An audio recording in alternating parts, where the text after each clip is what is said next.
Welcome to PCMC. I'm Mike Bongiorno. I'm here today with the Dauphine. The Dauphine of France. Anthony Bongiorno, how are you? I'm great. I'm so excited. I'm so excited too. What are we talking about today? We're talking about Marie Antoinette, motherfuckers. Holy shit. The movie. Yes, the 2006 movie. I believe there's a show of it somewhere. What? Yeah, I might be totally wrong. I didn't know that. I don't know anything. So this is, Marie Antoinette from 2006, starring Kirsten Dunst. Kiki Dunst.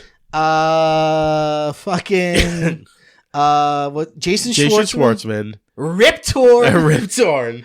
Asia Argento. Yeah. Rose Byrne. I forgot Rose Byrne was in it. Like real young Rose Byrne. Tom Hardy. He's not a star of it, but it's when he was young and pretty. Yeah. That other guy. Not Tom Hardy. Steve Coogan. Yes. No, the guy from 50 Shades of Grey. Oh, he's the handsome, Thurston? sexy guy. Thurston. Yeah. And what's her name? Not Anna Molly Shannon. Molly Shannon. Yes. And Moaning Myrtle. Yeah, Moaning Myrtle, who has the perfect voice. Yeah, for that so kind good. of role. She looks like a little piece of candy. Yeah. I'm so happy we're doing this. I've been waiting months. Yes. Well, you have, because you brought up the idea and I said, let's do it after Halloween. So, okay, what's your experience with this movie? Why'd you want to do it? This movie had a huge impact on me. Okay. You know how there are just certain movies that, like, they're obsessions, but they're just like, they are high school or they are college or whatever. Like, this was college for me. Like, I remember seeing it. I remember being obsessed with it. I remember listening to the soundtrack constantly. Yeah. I remember like finding other people who liked it and like being so excited when somebody else liked it. You showed it to me. Yes. You showed it to me and I liked it, but I just watched it once and I liked it so much more watching it again. Yeah. Now, like I watched it twice this week and I was like, wow, I really love it. It had myself and a friend of mine from college were really into it. Janine was also into it because she had a Marie Antoinette poster in her dorm room. Nice. It was just like, it came at that time where I was all about the aesthetic. I was all about the soundtrack. I was all about all of it. Loved it. All right. Describe it in one word. Delicious. Bro. Is that what you wrote? What did I write down? Delicious. Delicious. It's like candy. It is. The movie does this beautiful job of connecting visually all the finer things in life. Flowers, candy, cake, fashion, cake, alcohol, makeup, all the things that are colorful hair. and nice and finer. It's all together. It's all like candy. It's all so good. Oh God. When I was older, like after college, way later when I was an adult, I was lucky enough to be able to go to Paris and visit Versailles. Yeah. And it was filmed at Versailles. It's crazy that it's filmed there, by the way. It's insane that they allowed that to happen. I just remember like walking around like wanting to cry, being like, I can't believe like I'm really seeing this. And like, of course it's an amazing place, but like having seen the movie so many times. Right, it wasn't a connection to history. No, it was you were like, do you realize where we are? We're standing. Kirsten Dunst stood Kirsten Dunst 25 years ago. Fake cried against this door. I was so thrilled to be Incredible. And Versailles is an amazing place. Yeah. You know the grounds of Versailles are bigger than Manhattan? Really? Like the grounds. The mansion itself is obviously like the palace is huge. Yeah. But then there's that I got to walk through that little village that she made where she like, I'm gonna play pretend like I'm a poor person. Yeah. Like that little area. Yeah. It's so fascinating. Wow. Yeah, I don't know if you know this because it's a historical question, but like, what is everyone doing? Because there's a lot of people there. Like, there's a lot of people in Versailles today. Yeah. Like, what are that's it looks real. Like apparently that's real. Yeah. It's like a city. Like, what are a lot of people doing that are just walking around? They're just hanging out, walking around, observing the grounds, playing games. A lot of playing games, dog hunts. Yeah. Stuff like that. Oh, the dogs in this movie. Great. She loves the dogs. Oh Mops. my God, that is so sad. Mops. And then later on, she's like, are you still working on getting Mops? She's such a baby in the beginning. Yeah. Apparently, I've listened to the You're Wrong About. She was 14, wasn't she? Yeah. Did you ever listen to the You're Wrong About Marie Antoinette? No, I haven't. So much of what's in the movie is totally real. Like, they met her at the border of Austria and France. They made her strip and take off all of her clothes and dressed her in French clothes. They made her change her name. Crazy. Because her name was Maria Antonia. And they were like, no, now you're French. You use Maria Antoinette. Like, all of it. They made her give up everything at 14 years old. And then they really did, like, come to watch them eat breakfast. They would come to watch them have sex. Yeah. Like, it's crazy. It's wild. It does an amazing thing where by being like strategically anachronistic, it gets you at a greater truth than if it wasn't anachronistic. Like exactly. You feel like she's really a kid. Yes. Because the music helps you see her as a teenager. And the Converse. Yes. And the stuff like that. But I do think though that at the time it came out, too much was made of all that. I think the movie is more than just that because it's not for sure, and so it's sparingly. There's like you see Converse in the background. It's almost like it's an Easter egg. It's an Easter egg, and the music. It's not like wall to wall music. No, there's a lot of classical music on that soundtrack. Yeah, and like the music that they choose isn't even like other than "I Want Candy." A lot of it's not like the most recognizable hits. No, you know what I mean? I mean, there's that great Susie and the Banshees, Hong Kong Garden, which is great, but it's like a redone version with strings. Yeah. So it sounds like appropriate. Yeah. A lot was made of that, which was silly because that was besides the point. Yeah. And also like a lot of the music that they use, it was really Sofia Coppola, who's the director, and I think she wrote the screenplay too. Like always has like really cool music in her movies. Yeah. And a lot of the 80s music that she chose, like it was from like an era of 80s synth pop where they in the music videos did a lot of like cosplay as French revolutionaries. So like there's that link. Yeah. And I love the New Order, the song Ceremony. Yeah. It's so good. That's my favorite part when that's playing and it's her birthday party. Yeah. What I will say, and then I guess we can get into more like of a proper introduction. What I love that was strategic about the film that I think is part of its brilliance is you have no idea what's going on. Right. Because she has no idea what's going on. Yeah. So like when they say to her like the king and queen like have no idea that there's like a revolution going on out there. Like people hate them. Yeah. People are starving, whatever. Like, and she's like, what do you mean? Right. It's like she doesn't know. Well, that's not important to her because she's told from the minute she gets there, like being successful at court and in society is what's important. There are no scenes outside of Versailles. Right. So she's in that bubble. Yeah. And in the middle of the, or like towards the end of the middle of the movie, when they have that great, like the let her eat cake scene, you see a shot of the main grounds from the outside and you hear a roaring crowd. And you hear the guy say, and do you know when we said we were starving, do you know what she said? And then her like exaggerated version of her black saying, lipstick. Let them eat cake. Yeah. Right. And then cuts to her being like, I wouldn't say that. Which she didn't say that. It was from a political cartoon. Yeah, there was tons of pamphlets about her that were just fake of like stuff that she said, and she like she took was a witch, the blame and she was a lesbian for and she like was this and that. I mean, it's not like it was it obviously was a corrupt system. I mean, and the movie shows that, like, for sure. The fact that you need 30 people for you to eat breakfast is just, it's all so fucking insane. But she was scapegoated because she was the foreigner. Yeah. And she's a woman. Right. And I love, though, that, like, because you as the audience are so ignorant to, like, what's going on outside of Versailles, it feels ludicrous to you when it's like all these people blame her for everything. It's like, that's so silly. And the movie doesn't give you any more politics than it needs to. It has a few scenes where you see them talking about sending aid to America. Yeah. And the movie kind of tries to posit that that's the biggest problem. Uh-huh. I mean, there were other problems, namely that the richest people paid no taxes. Right. But you also see which is the problem we have now. You see a lot of advisors telling them, like, don't worry about it. Yeah. We've got it. Yeah. It's crazy because like they live in this like fake little pretend world. They were children. Yes, both of them. Yeah, like 15 or whatever. Yeah, and they live in this little fake pretend world, and then like it just comes crashing down, and like in the beginning it was like, no, you can't hand things to people because whatever, and then at the end like somebody runs into her bedroom and was like, yeah, they're coming to kill you, you should run. Yeah, like. But then they're still pretending, like, well, you hear the shouting outside. They're still eating dinner and pretending. That's such a cool it's not, I mean, it's not, it's just such an effective scene. Yeah. When you see them eating the dinner and you hear the people outside raging. Right, because they're hungry and you're just, you know. You have this big feast. I love anything. I'm so anti-royalty. I love anything that points out how stupid it is. And yet you feel sympathy for her especially, but also him, I think, a little at the end too. Well, yeah, again, he's just like a kid. Awkward. Yeah. He's just an awkward, weird kid.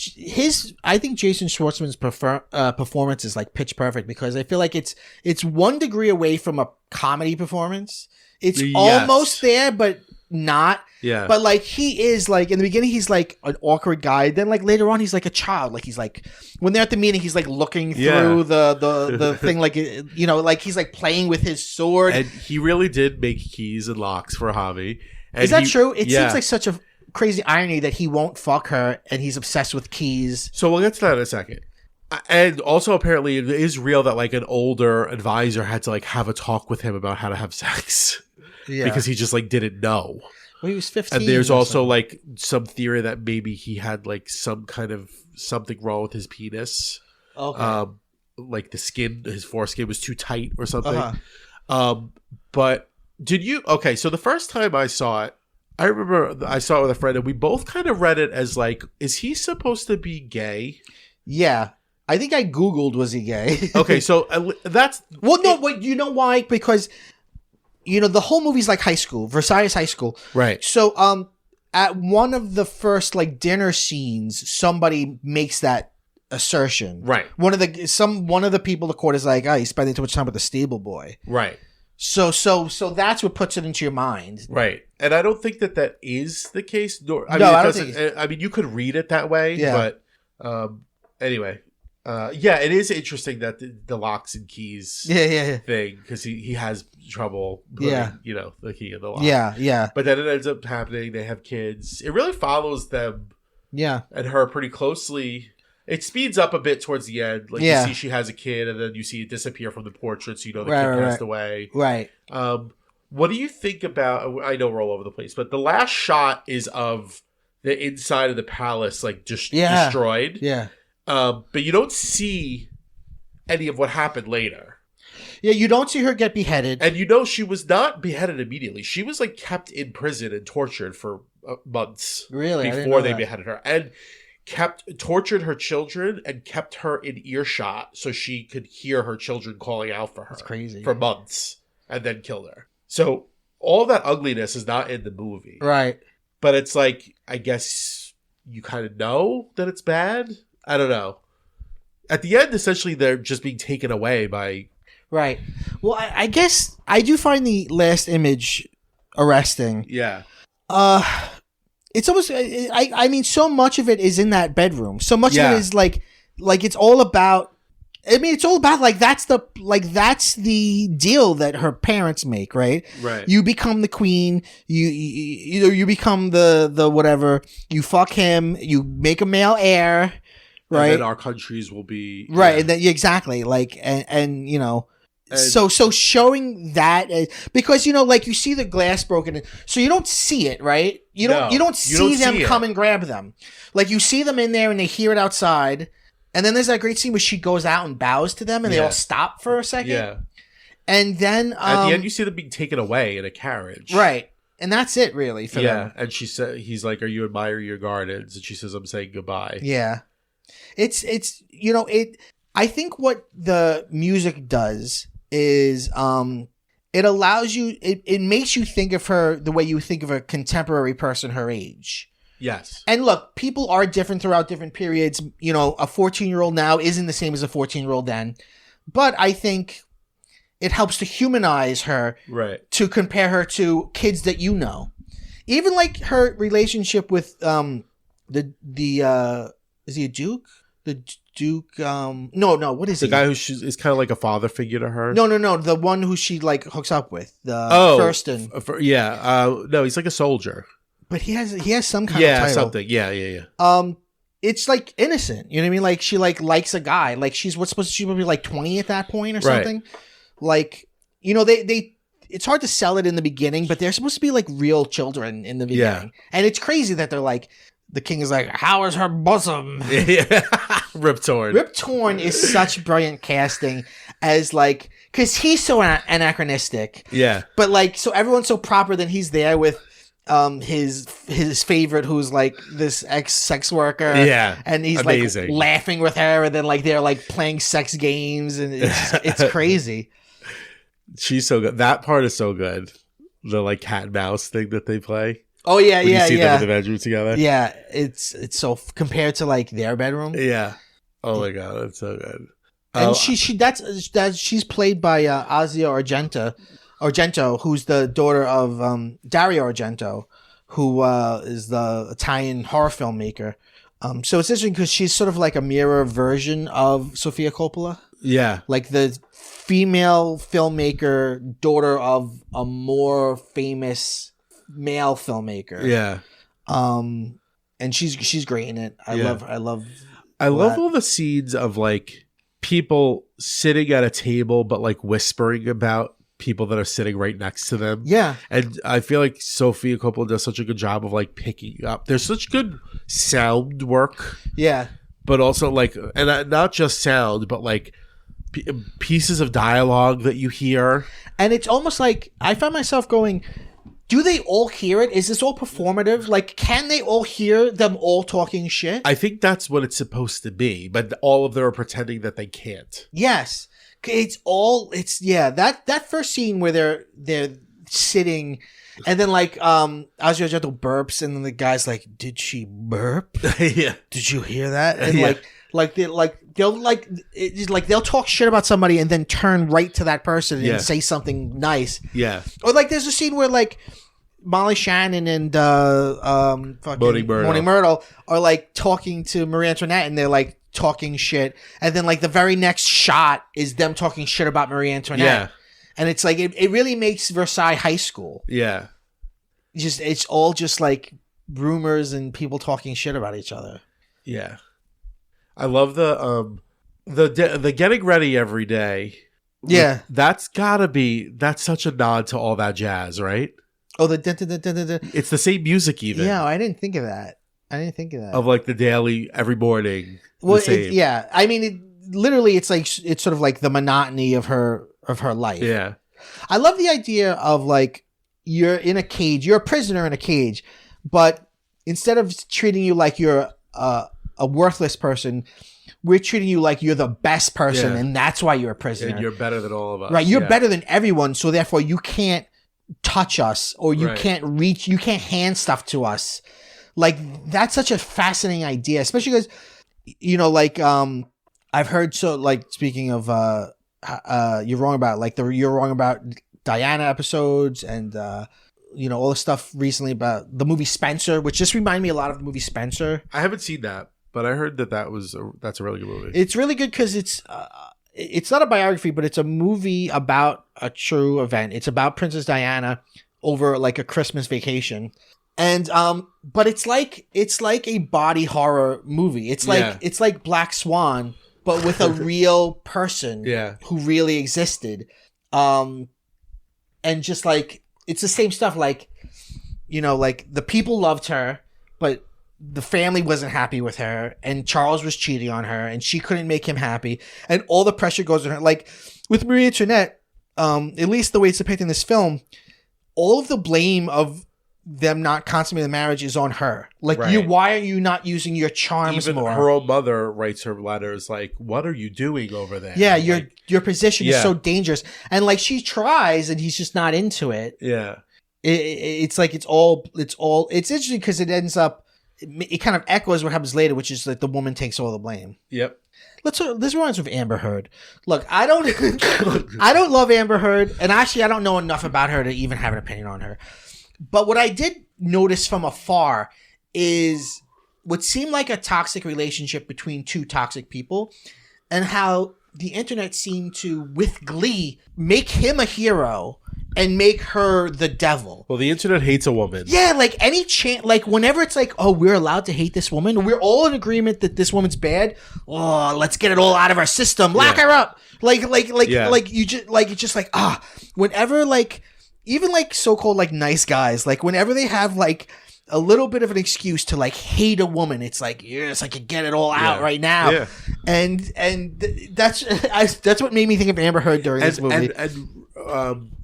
And not even just hate them, but like just fall right into the traps of like the same old like misogynistic kind of things. Like it makes me think, not to get into too much into politics, but like it makes me think of like, remember when Elizabeth Warren was running for president? Yeah. And then like a bunch of like very progressive men got mad because she said that Bernie Sanders said that a woman couldn't be president. And then immediately were like, she's a snake. She's a liar. And like just heard so vitriolic. The language and is always the same. They flooded her tweets with like snake emojis and stuff. And it's like, oh, she's like a deceitful, lying woman. Like, right. It's so funny how like it always goes exactly to the same, the same place, the same language, right? The same language. It's so wild. It's so wild. Yeah, it's crazy. It really is crazy. Like Marie Antoinette is the reason that a whole that a whole country is poor, right? Like because not the king or anyone else in the. She's spending all the money on wigs and parties and stuff. Right. It's like it's. But while we're there, those wigs.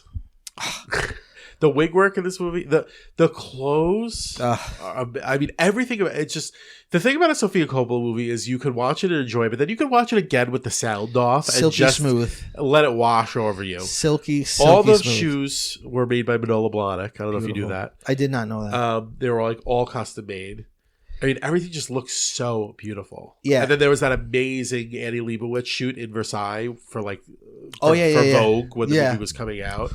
Yeah. Her hair gets taller as the movie goes on. And she did, like, I love the ships in it and stuff. Oh, I love that scene. He puts a bird in it and she's like, is it too much? Yeah. So good. I think her performance is really good. It's interesting. When that movie came out, it wasn't the best reviewed. People got really critics got hung up on the anachronisms, and a lot of people panned her performance since she wasn't really. Her performance was she very couldn't good. carry it, but I thought her performance was really good. And I think she's actually a very good actress. Yeah, if you ever seen Melancholia, she's incredible in that. She's very good, and she's continued to work. She hasn't like she just is in stuff. Yeah. No, I think she's very good, and I think she helps humanize her. Even more because she has this like baby face. So in the beginning, you're really like, wow, she's like a little kid. Yeah. Like when they like are dressing her and she's like naked, and it's when like they take the dog away, that really. I know it's heartbreaking. They like rip the little dog out of her arms. Yeah. Yeah. Mops. That little Austrian dog isn't welcome in France. Yeah. Yeah. It. No, I think her performance is great, and it's so sweet that you see like she's got like a million other little dogs, but she still wants Mops. Yeah. Back. Yeah. Yeah, and she's good with her children and stuff. Yeah. Going back to the clothing, there's when you do look at the costumes, there is an effect that's happening that is slightly surreal or slightly maybe not surreal, but there's something when you look at it, it's like it makes sense, but there's also something else that's in your mind that's like, why do I feel like this is modern and not from the time? And I think it's because they make everything match. Every person matches each other, and all of them match the surrounding. Right. Like I don't think that like they didn't repaint the walls every day to match what she's wearing. No, but I will say that if you've ever been in any of those European palaces, they're all the same way. Nobody liked an open floor plan back then. Everything was about how many rooms you have, and every room was a theme. So every outfit that she has, they just put her in a room where she matched that theme. Interesting. So those rooms are all real. They're all from Versailles. Wow, yeah. So they didn't touch anything. They weren't allowed to. But did she make her friends match her? No, I mean life? That part is not real. But you know what I'm saying? Like you look at it, and you're like, this is definitely period costuming. It feels designed. Right. Yeah. It's period costuming, yet it feels postmodern. It feels like you're using color, like it's the shapes that it would be, but you're using colors that you wouldn't use at that time.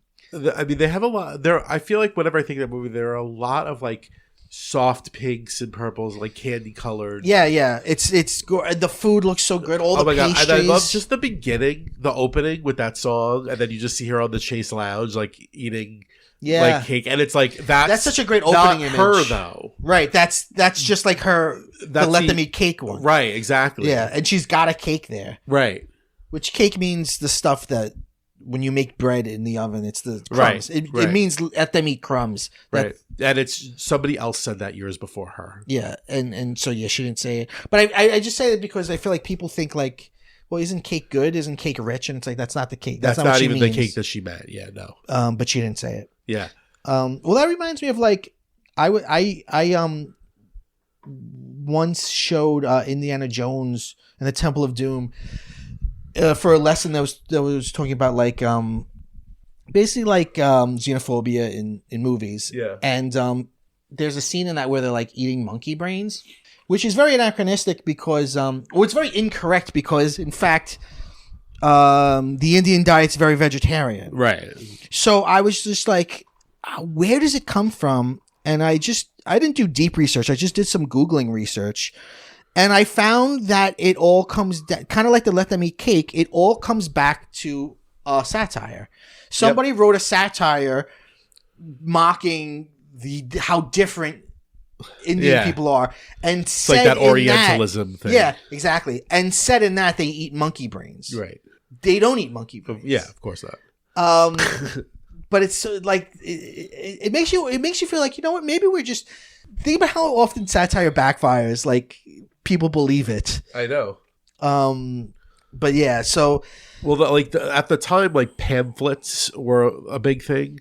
Yes, like political pamphlets, and a lot of they were very, very like political cartoons. They were very, very critical of her, and a lot of them very also homophobic. A lot of them depicted her as a lesbian, and like would like have drawings of her like with her friend, Marie Antoinette? The one that Rose Byrne plays. Well, isn't that like her and her friend like in like sexual positions? Is that not crazy when you think about Hillary Clinton though? Yeah, because that's exactly what they did to her. Yeah. Even before she ran even when she was just the first lady, people were like, "Oh, she's a lesbian."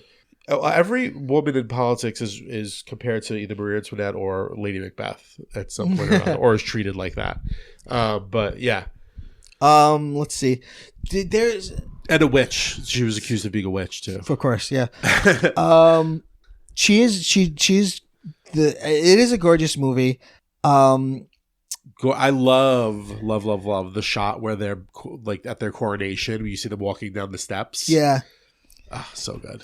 I love like when we see her like in the opera performance and she claps and everyone because she has like everyone likes her at that point, right? And then she does it later on and they don't clap with her. It's a great like little marker of how the tide has turned against her. It's an interesting little marker of like how in her own little way she resisted. Right.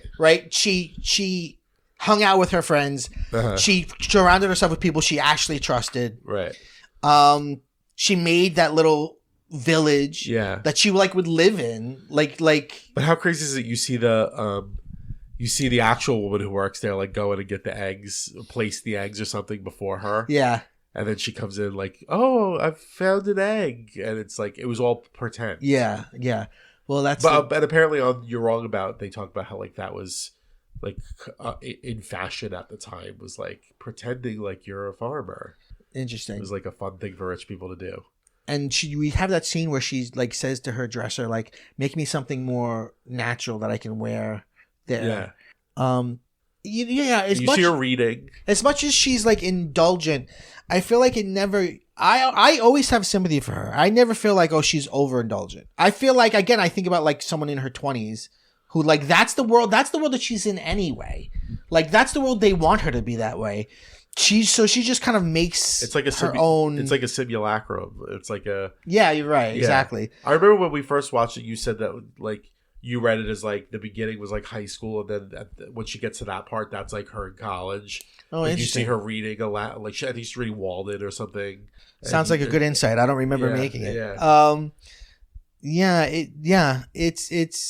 It's like the whole thing is fake, and then she makes like Disneyland. She makes like a fake place inside the fake place. Right. Exactly. Yeah. And it's her little like respite from how much everything sucks. Yeah. There's a lot of comedians in it. Yeah. What do you think about the casting of comedians? Steve Coogan's a comedian. Molly Shannon's a comedian. Rip Torn's not a comedian, but he's basically known for comedic parts. I don't know. None of them are really funny. in it. Except Rip Torn is kind of funny in it. Yeah. But I think in general, like casting comedians in like semi-dramatic roles, I feel like part of why it's like a recipe for success often is because comedians, I think, are really good at committing themselves to like character. Like they're good character actors, and they all do a really good job. Right. Because I think that they can go big and broad, but then they can also like bring it back to some like really subtle moments that are really good. Yeah. So I don't know, just they give solid performances, but it's interesting that there are so many funny people in it, in like not that funny role, like not really funny roles. I find myself, and I mean, I guess it's not a lot. There's really only like 3, and Rip Torn's not even really a comedian. But I found like people who are known for like big, broad performances. Yeah, I found myself thinking like seeing it in line with the music choice, like anachronism on purpose, anachronism as itself a text, or as a signifier that adds to the text. Right. Like, Molly Shannon from other things. Right. So seeing her in this, it makes you realize that how silly it really was. Well, I was going to say, I think it's with also the costumes. Like, you realize like they are wearing costumes. Right. Like like we always, when we do historical stuff, we make it like everyone's so comfortable in it. Right. And I like how in this movie, it seems like they are it's all playing pretend and performing. You're right. I think it highlights like the silliness and the vanity and the foppishness of like all the people in the court. Right. And then you're right. They were wearing costumes, and like a lot of like the reason, like one of the big reasons why like royalty liked to go to the theater was to be seen. You're right. And it was like, that's what you see it in the movie. Like, she's at the opera, but people are all looking at her. Yeah. Well, there's a great thing, and I noticed it when I watched it again today, where the first scene we see Jason Schwartzman, he trips. Yeah. He like trips, and it's like, it makes him so human right away. It makes him so human. It's like, that's something you would never see in anything else. Yeah. You know what I mean? Like, it reminds me, this is a weird comparison to make, because it's a movie I only saw once. I don't even really remember if it's good or not. A Million Ways to Die in the West. Yeah. Do you remember how in that movie... I actually really like that movie. And again, I remember liking when I saw it. But in that movie, the protagonist, played by Seth MacFarlane, is almost like contemporary. Like, and he's so meta and like... He's like, everything sucks in the past. West. Yeah. He's like, everything sucks. There's a million ways to die. Everybody smells. Yeah. Like, I love that. And I feel like there's a little bit of that in Marie Antoinette, of the past isn't this like great thing. Like, the past is awkward and weird, just like now is awkward and weird. Like, like everybody was weird in those wigs. Yeah. Those wigs were probably uncomfortable. Everyone's tripping. Everybody's, like, there's a scene where, Asia Argento, her like little whatever guy behind her steps on her on her trail. And she's like, great. Stop it. Like, that shit probably happened all the time because they're wearing silly nonsense. What do you think of the length and the pacing? It can get a little slow. It gets a little slow at points. Well, it does have a sort of languid feel to the way it moves, but I think it's kind of, the film itself is the plot is very episodic. Yes. Like, things are conflicts, and then they're resolved, and then you move on to the next conflict, and then there's a resolution, right? It's like, and then all of a sudden it's her versus Asia Argento, and then that goes away, and she can have sex with the husband, and then that goes away, and then right. Kind of just follows, and then the end kind of just is almost abrupt. Yeah. Like you said, it speeds up towards the end. Yeah. I do think that the beginning works better. I agree. Yeah. But the middle's good too. Like, them going to the ball, the masked ball. That's a lot of fun. And the contemporary music there really works very well. Because remember, Rose Byrne doesn't come into the middle. Yeah. And she's so good. I actually love the line. She has a line that Rose Byrne is a comedic actress. Yeah, yes, exactly. Maybe, we think of her now. Primarily, yeah. She's very funny in it. Like, it's got to be improvised. There's somebody where she's like, "What's going on with your hair?" Yeah, it's so good. She actually has a line that I think like really sums up the character of Marie Antoinette. Is when Tom Hardy's like jealous that she's like flirting with Thurston, and Rose Byrne goes, she likes to be amused, and he amuses her. Yeah, which is such an interesting sums her up. Like, she likes to be amused. She likes good things. Yeah. You know what I mean? Which is sort of not normal. Like, it's normal. Right. It's fun. It's like almost like a little bit of with a way more tragic ending, but almost like a little bit of like a Cher Horowitz Clueless kind of vibe. Yeah. You know, like I always love that line in Clueless. Yeah. Where he's like, do you have any idea what you're talking about? And she's like, not really. Does it sound like I do? Where she like acknowledges that like she's putting on a show for a lot of it. One of the things I think Clueless is an incredible movie, but one of the things that I always thought was great about it was that they make Cher a good person. Like, you don't root against her despite her, vapidness. Yeah. And her privilege. Right. And yeah, I guess I feel a little bit that way about Marie Antoinette. Like, I'm always rooting for her. I'm with her, no matter what she's doing. Yeah. What's your favorite look of all the outfits that she wears? What's your favorite look? I think it's like that pink number that she wears. I think it's when they're at church. There's a scene where she's like praying. Okay. I think they're in like the chapel praying, and she's wearing like a pink outfit with a hat. Mm-hmm. I mean, she wears a lot of pink outfits with hats, but it's such a great look. I like her in like those like powdery blues and powdery pinks. Yeah. And then towards the end of the movie, she wears like a lot of darker colors and stuff as she gets older. But I like that sweet spot, like right in the toward the beginning. Right. When she was getting into it. Yeah. The I Want Candy montage. Yeah, that is so fun. Yeah. Fun. What's yours? The costume ball. Okay. Because it's anachronistic. There's no. And I could be wrong. Some scholar could be like, no, that was a very popular costume at the time. But to me, just wearing a like Ninja Turtles, like first of all, it completely shows who she is, right? Of course, which is crazy, and just like the way it's just like this one like horizontal line over her eyes. Yeah, it's something. Again, it's something fun. Like a little bit daring about.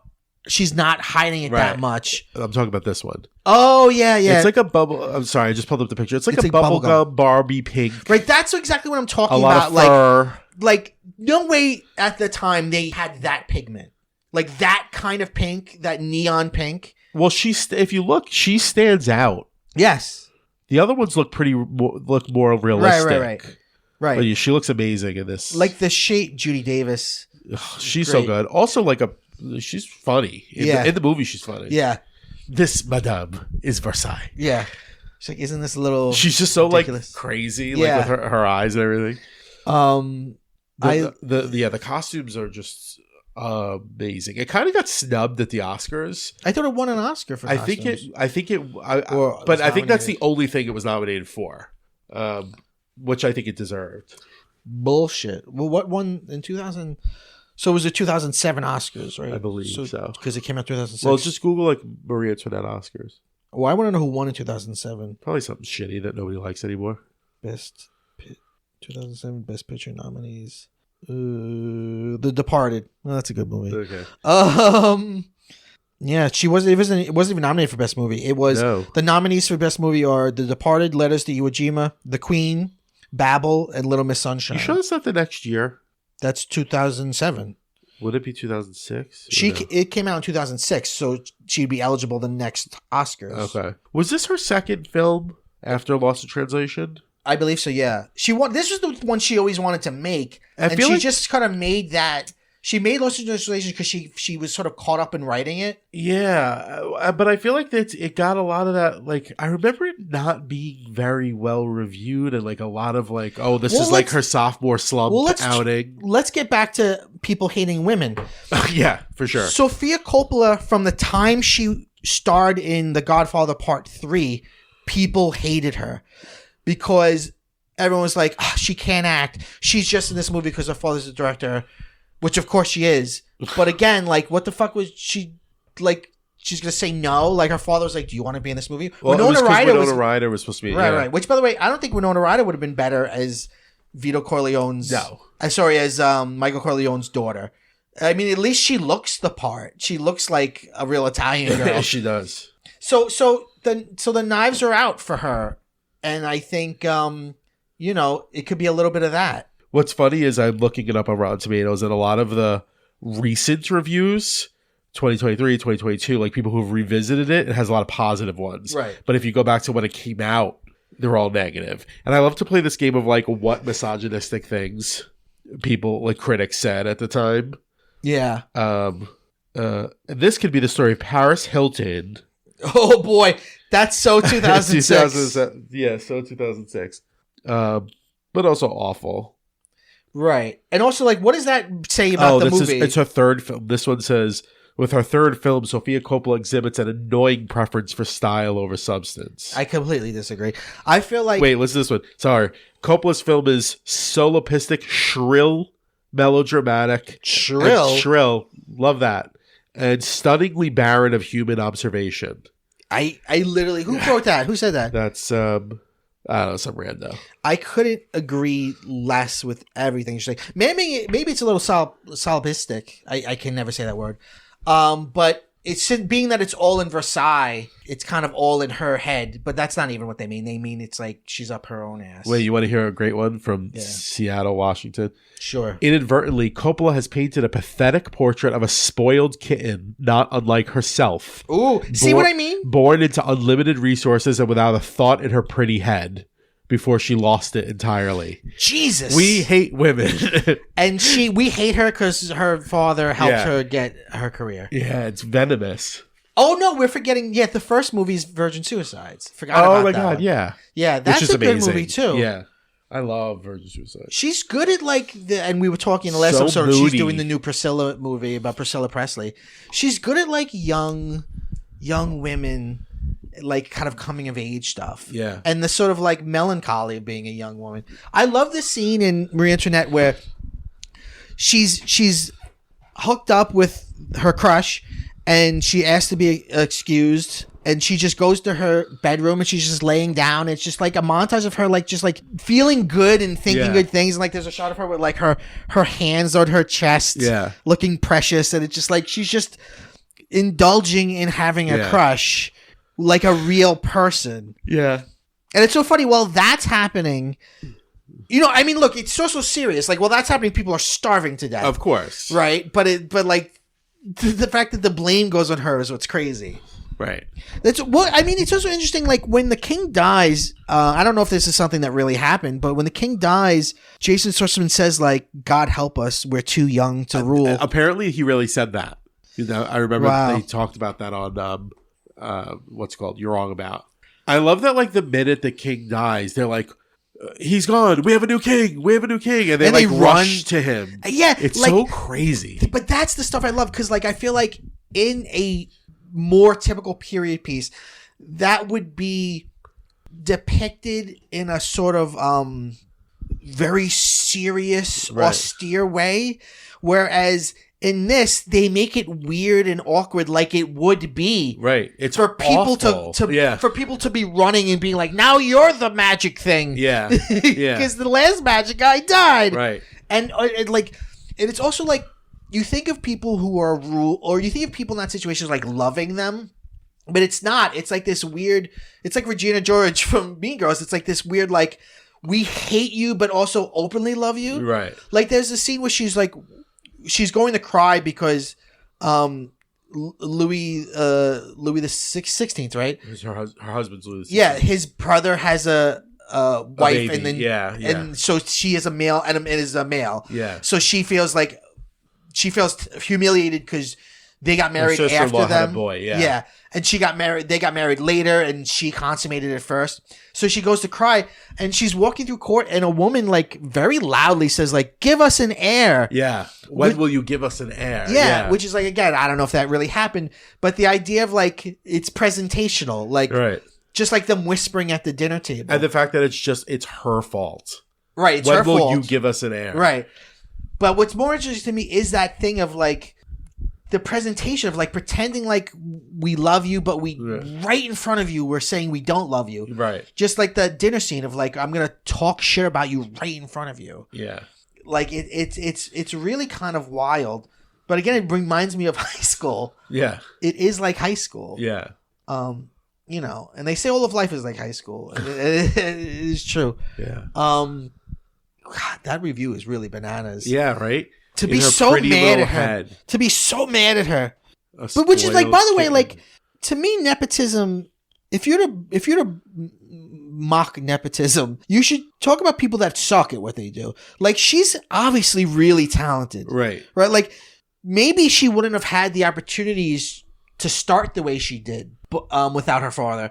But like she has a lot of talent. But also, nepotism has been around forever in every industry. Will be around forever in every industry. Right. Like. Right. And also, like, I do feel like... She wouldn't still be making movies if she were that bad. Right. And I do feel like a lot of women get more shit for nepotism than men do. And look at the son, Roman Coppola. He's made a few movies. He's not a big name. No one thinks about him. No one compares him to anybody. He's the exact... Like, he doesn't have the goods that much. Right. And so he's not anybody. And she's also, to give her a lot of credit, because I really do love her as a filmmaker, like... She has her own voice and her own. Yeah, she's very different from Francis Ford Coppola. So different from her father.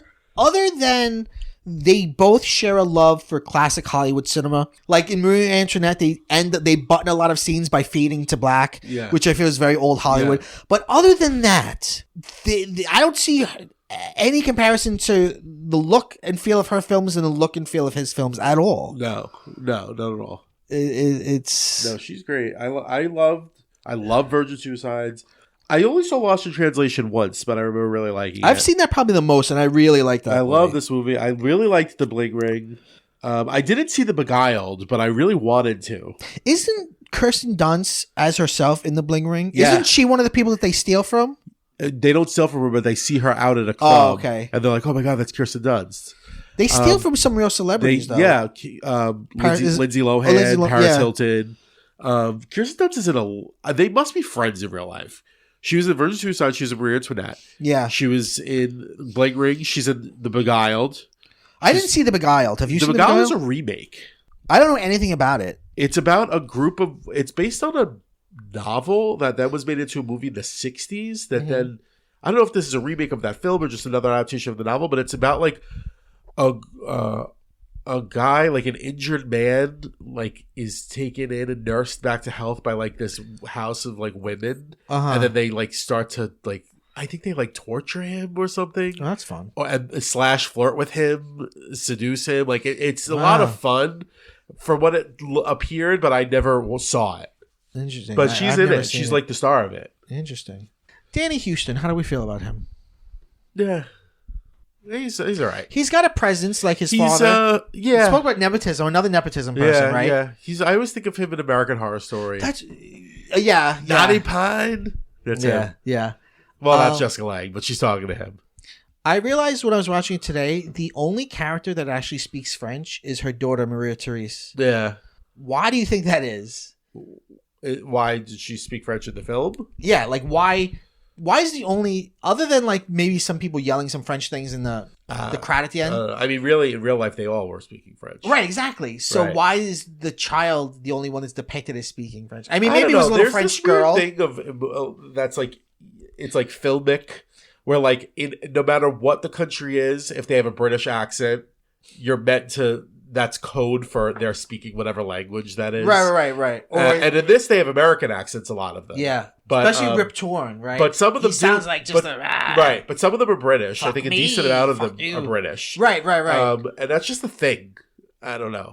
Well, because of the... But she has an American accent.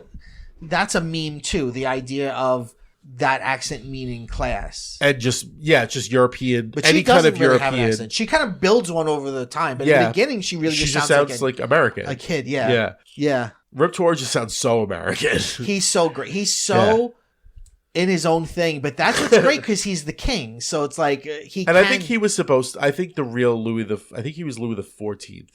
Or maybe he was Louis the 15th. I don't know. I guess he'd be Louis the 15th. He was supposedly like a very colorful character anyway in real life, so it makes sense that it would be him. What are they like after they get married and they all watch them like go to bed? Yeah, that's and like he like bows to them. He's like, "Go to work." Yeah, that's so good. And then the next morning they're like, nothing happens because they check the sheets and stuff like weird. So weird. It's so weird. It's so weird. Like the idea of like consummating your marriage, and it's just all very odd. and like the way religion is like part of it. Yeah, because it's like you were chosen by God. Yeah, to lead this country. Right. Divide right or whatever. Yeah, it's so weird. It's sad when he dies because he sends his favorite away, and then when he's dying, he calls for her. I know, that makes me sad always. What's her name? Why can't I remember her name? I just watched this. Dubarry. Dubarry, yes. Yeah. That's so sad when he calls for her. Yeah. Yeah. And he sends her away because it'd be like shameful. Yeah, yeah. Did you ever see The Favorite? No, I haven't. That's a good movie. It's fucked up, but it's good. It's fucked up? It's like, yeah, it's fucked up. It's a good movie, but it's like, it's uncomfy. Okay, I feel you. Yeah, I've heard there's like a fingering going on in it. There's a lot of fingering. There's a lot of fingering. It's just the queen has like lesbian, and she has like two younger women who are both like fighting to be her favorite. It's so interesting. It's so interesting that The Favorite was like a thing. Was like an actual. It's like an actual title, right? Which is crazy. It was just like, I guess, just the one you like to spend the most time with. But then that became like a badge of honor, right? But then, like in some cases, like in that movie, and for Marie Antoinette with the king, like it's the person that you're fucking, right? Your favorite is, and the weird like respect people kind of do and don't have for them. Yeah, like she's mad she can't speak to Marie Antoinette first because of rank, but she's mad that Marie Antoinette hasn't spoken to her. Yeah. There are a lot of people at Versailles today, which is such a nothing thing to say. Yeah. And like everybody's happy about it. Yeah. Like the way they all nod to each other, like, look, it happened. Everybody's happy. And that's interesting because she takes that attitude in the beginning because she believes the bullshit. Yeah, that's what I like. It's like in the beginning, she like gets in on the gossip and stuff, but then you see that she kind of grows out of it. She grows away, right? And she becomes closer to like Rose Byrne, who's what is she? She's the Duchess of what is it? Something, I don't know. I want to say cognac, but it's not cognac. It sounds like it, though. It just sounds to me. French is like so nebulous to me. What is it? Yeah, French is. I have a hard time with it. Duchess du Polignac. Yeah. She was her favorite, and then she was the one who like there were the lesbian rumors about, if I'm remembering correctly. But she seemed to just like be like her friend, like her best friend. But like her bad bitch friend that built her up. Yeah, like she's that friend that's like, go ahead, have another drink. Come on, enjoy yourself. It's your birthday. Her birthday party is so fun when they're like running they're outside, and yeah. I like when they watch the sunrise. Oh, that was the other thing. I remember like when it came out, like a bunch of like historians can really be fucking pills. Yeah. And one of them was like, champagne wasn't invented yet. They would have been drinking wine. And it's like, how about you go and fuck yourself? Oh boy. Neither were Converse. Yeah, really. And she's fucking, like, please stop. No one cares. Yeah, like, yeah. You're on the wrong side of everything. Like, stop it. Yeah. Yeah, but that's, I mean, when you use contemporary music, it's almost like stop looking for it to be right. I'm telling you right now, I'm not trying. Well, it's like the Netflix has like a lot of these, not even just Netflix, but like I'm thinking of like Bridgerton and like the new Persuasion. Uh-huh. They've picked up that thread, and I think that's something that Marie Antoinette, Sofia Coppola didn't do with Marie Antoinette that now is very in fashion, and that if it were made today might have happened. Yeah, is it would have had like a diverse cast racially. Yes, also. Right. Yes, which is like something that Bridgerton does, and like these right. You absolutely would have had these if new she did Jane Austen adaptations do. Yeah. Which always is an interesting thing. Yes, it is, because again, it's another thing. It's another way of just saying we're not being literal about the past, right? Because obviously there were politics about that would have made that impossible. Right. I mean, that's like all of what Hamilton is. Yeah.